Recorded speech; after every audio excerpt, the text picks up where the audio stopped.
देखा कि एक 80-82 साल की बूढ़ी बुजुर्ग मां सड़क के किनारे हजारों के हुजूम में अकेले खड़ी है और उनके हाथ में खीरा था। हाथ में खीरा लेकर के खड़ी थी।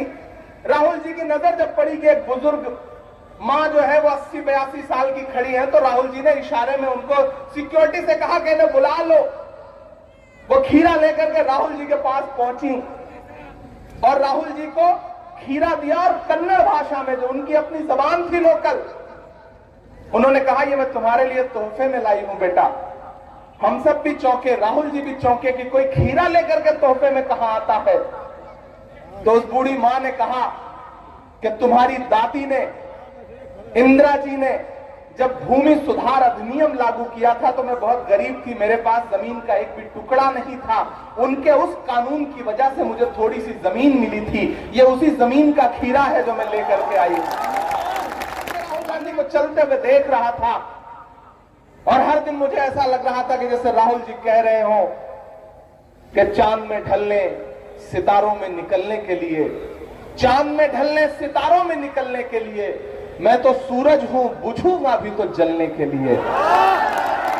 मैं तो सूरज हूं, बुझूंगा भी तो जलने के लिए। मंजिलों तुम ही कुछ आगे की तरफ बढ़ जाओ, रास्ता कम है मेरे पांव को चलने के लिए। मैं मुसलसल उनके साथ चलता था और मैं देखता था कि हर दिन वो लाखों लोगों से मिलते थे, हुजूम उमड़ के आता था और राहुल गांधी जी बस एक बात कहते थे, नफरत छोड़ो भारत जोड़ो। सुनने में बड़ा सामान्य सा नारा है, सुनने में बड़ी आम सी बात है कि नफरत छोड़ो भारत जोड़ो। जानते हैं क्यों? राहुल गांधी जी के बारे में बड़े बड़े परसेप्शन बना रखे थे भारतीय जनता पार्टी की सोशल मीडिया ने, मीडिया ने। जिस दिन से उन्होंने चलना शुरू किया, पहले दिन से बनाया हुआ हर मिथक टूटना शुरू हुआ। वो कहते थे कि राहुल गांधी तो शहजादे हैं, राजकुमार हैं, महलों में रहते हैं।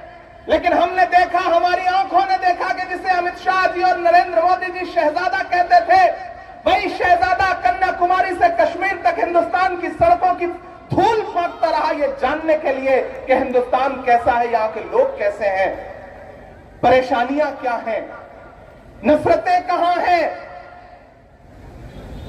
और जो लोग ये कहते हैं कि राहुल गांधी जी की राजनीति अलग है, मैं उन्हें बताता हूं कि हां, राहुल गांधी जी की राजनीति अलग है। उन्होंने इस बार लंबा टास्क लिया है। वो जानते हैं कि इस देश में जब तक नफरत कम नहीं होगी तब तक भाजपा कम नहीं होगी। इसलिए उन्होंने नफरत कम करने का बीड़ा उठाया, कन्याकुमारी से निकले कश्मीर के लिए। और जब मुझे वो दिन भी याद है, मैं उनके साथ चल रहा था, जब कर्नाटक में यात्रा पहुंची थी तो मैंने देखा कि एक 80-82 साल की बूढ़ी बुजुर्ग मां सड़क के किनारे हजारों के हुजूम में अकेले खड़ी है और उनके हाथ में खीरा था। आप लोग भी उसे, जो खीरा ककड़ी होती है, उसे खीरा ही बोलते होंगे। मैं चश्मदीद हूं, वो अपने हाथ में खीरा लेकर के खड़ी थी। राहुल जी की नजर जब पड़ी कि एक बुजुर्ग मां जो है वो 80-82 साल की खड़ी है, तो राहुल जी ने इशारे में उनको सिक्योरिटी से कहा कि इन्हें बुला लो।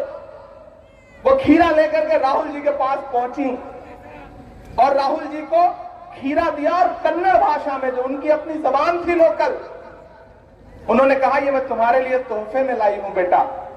हम सब भी चौंके, राहुल जी भी चौंके कि कोई खीरा लेकर के तोहफे में कहां आता है।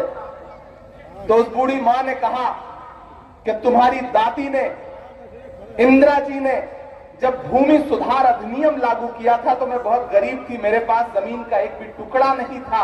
उनके उस कानून की वजह से मुझे थोड़ी सी जमीन मिली थी। ये उसी जमीन का खीरा है जो मैं लेकर के आई।